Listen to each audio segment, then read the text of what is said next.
Hello, my name is Peter Rains, Senior Fellow at the Center for Christian Virtue, Ohio's largest Christian public policy firm. Secondly, and more importantly, I'm a husband and a father to 4 little kiddos, 8, 6, 4, and 2. So yes, they do keep me up at night. Lastly, though, and most importantly, I'm a faithful Catholic, a proud Catholic who believes in the words of Pope Francis, who wrote that an authentic faith always involves a deep desire to change the world, to transmit values, to leave this earth somehow better than we found it.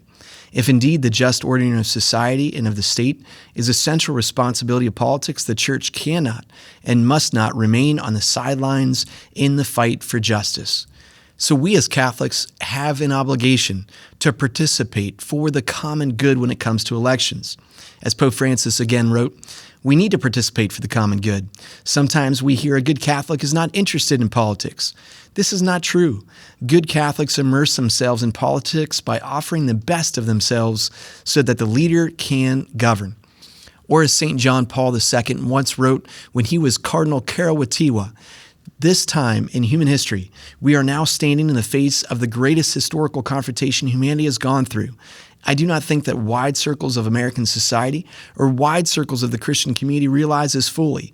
We are now facing the final confrontation between the church and the anti-church of the gospel versus the anti-gospel. My fellow Catholics, if we're facing the final confrontation, we can't sit this election out. We need to be engaged in politics so we can help create a culture of life in our country. So in today's video, what I'd like to do is just talk about the prime principle of all Catholic social teaching. We'll review the 3 principles which guide us as Catholics. Then secondly, we'll actually look at specific issues: immigration, the family, abortion, and how we as Catholics are called to form our conscience to be prepared to vote. Also, amidst that, we'll take a look at the party platforms and what they have to say about these issues. Finally, I'll just have a story for encouragement for how to approach these issues with our family and our friends. So first, the threefold cornerstone. The Church teaches that our moral vision rests on the threefold cornerstone of human dignity, solidarity, and subsidiarity. So human dignity, each and every one of us made in God's image and likeness. Solidarity, we have, as Pope Francis said, a common Father. Thus, we're called to care for one another as family members. Lastly, subsidiarity, the belief that problems are best handled in the level that they arise. So subsidiarity insists on limits to the state's intervention in the affairs of family and society. But let's focus, if you will, on that first prime principle of all Catholic social teaching. That is the dignity of the human person. That comes from Genesis 1:27. God created humankind in his image. In the image of God, he created them. Male and female, he created them. Or as St. Gregory of Nyssa, one of the church fathers, said all the way back in the 4th century, God did not make the heavens in his image, nor the moon, the sun, the beauty of the stars, nor anything else which you can see. You alone are made in the image and likeness of that nature, which surpasses all understanding. Nothing in all creation can equal your grandeur. So that means you watching this video right now, nothing in all of creation can equal your grandeur. We can say the same thing for every preborn child conceived in its mother's womb. We can say the same thing for every immigrant, whether they're documented or undocumented. We can say the same thing for every person at the end of their life, even if they don't remember their name, that they have dignity, worth, and value, which surpasses anything we could ask or imagine. So when we take this prime principle and apply it to one of the issues that we're talking about in this election, the immigration issue, for example, it's important to remember that every immigrant, documented or undocumented, is made in God's image and likeness and deserves our love and our respect as a child of God.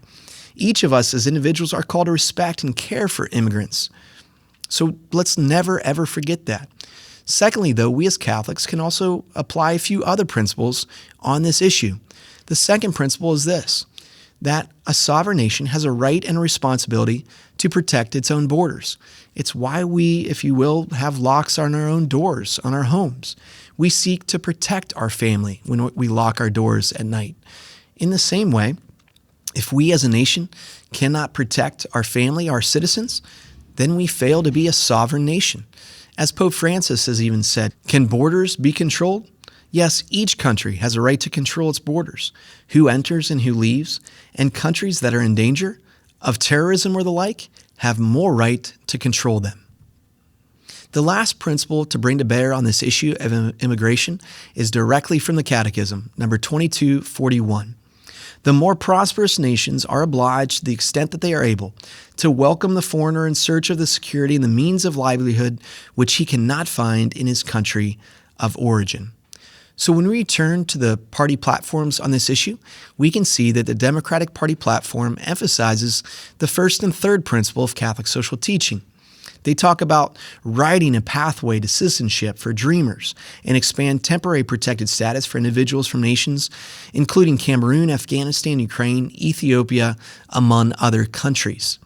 The Republican Party platform really emphasizes point 2 of Catholic social teaching on this issue, emphasizing the need for a secure border wall, including strengthening ICE, building a wall, and launching a deportation program.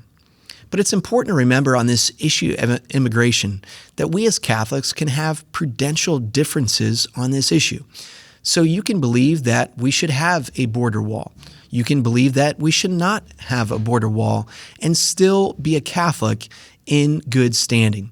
The immigration issue is one of those issues which falls upon prudential judgment on how best we approach the issue. But there are some issues that we as Catholics cannot have prudential differences, and that's the second issue, the issue of the family, which I wish to examine now. The Church teaches it is from the family that citizens come to birth, and it is within the family that they find the first school of the social virtues that are the animating principle of the existence and development of society itself. Furthermore, the Church writes that the family, founded upon marriage, is the basic cell of human society. The role, responsibilities, and needs of families should be central national priorities. Marriage must be defined, recognized, and protected as a lifelong exclusive commitment between a man and a woman, and as the source of the next generation and the protective haven for children. The institution of marriage is undermined by the ideology of gender that dismisses sexual difference and the complementarity of the sexes and falsely presents gender as nothing more than a social construct or psychological reality, which a person may choose at variance with his or her biological reality. As Pope Francis has taught, the removal of sexual difference creates a problem, not a solution. Thus, the Church reaffirms her no to gender philosophies, because the reciprocity between male and female is an expression of the beauty of nature willed by the Creator. So when we go to the party platforms on this issue of family, of gender, we see that the Democratic Party platform discusses the belief that marriage is also between individuals of the same sex, and that they believe LGBTQI individuals should have access to medication and surgeries for youth to change their gender. Indeed, their record throughout the Biden-Harris administration has shown that they reaffirm that transgender children have a right to access gender-affirming health care. Meanwhile, the Republican Party platform affirms the sanctity of marriage, the blessings of childhood, and promises to, quote, end left-wing gender insanity by keeping men out of women's sports and banning taxpayer funding for sex change surgeries, especially for minors.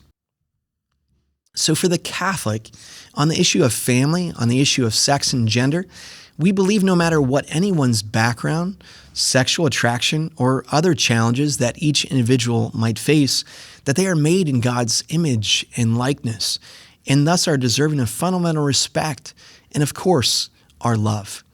Yet for the Catholic, there is no prudential allowance to believe that marriage is anything other than between a man and a woman, that we are born as males and females in God's image and likeness. These beliefs, then, should also be lived out when we're considering who we should vote for. Lastly, when it comes to the issue of life, the issue of abortion, we must remember God's mercy is so powerful that there is no sin so deep that God's mercy is not deeper still. So if you have had an abortion or know someone who has, know that God loves you and he wishes and desires to pour out his mercy and love upon you. But it is because this issue is so serious that church calls this the preeminent issue for us as Catholics. The threat of abortion remains our preeminent priority because it directly attacks life itself, because it takes place within the sanctuary of the family, and because of the number of lives destroyed.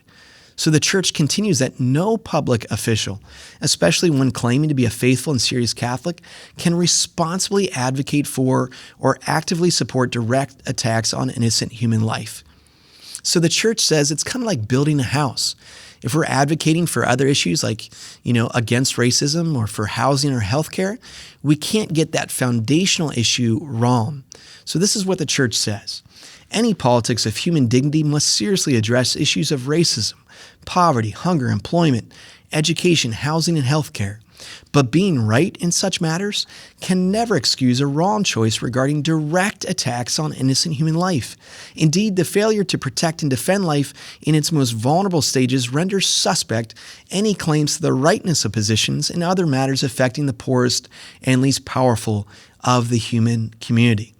So what the church teaches is that not all issues are equal, that abortion isn't just one issue among many. Rather, the direct and intentional destruction of innocent human life from the moment of conception until natural death is always wrong and is not just one issue among many. It must always be opposed.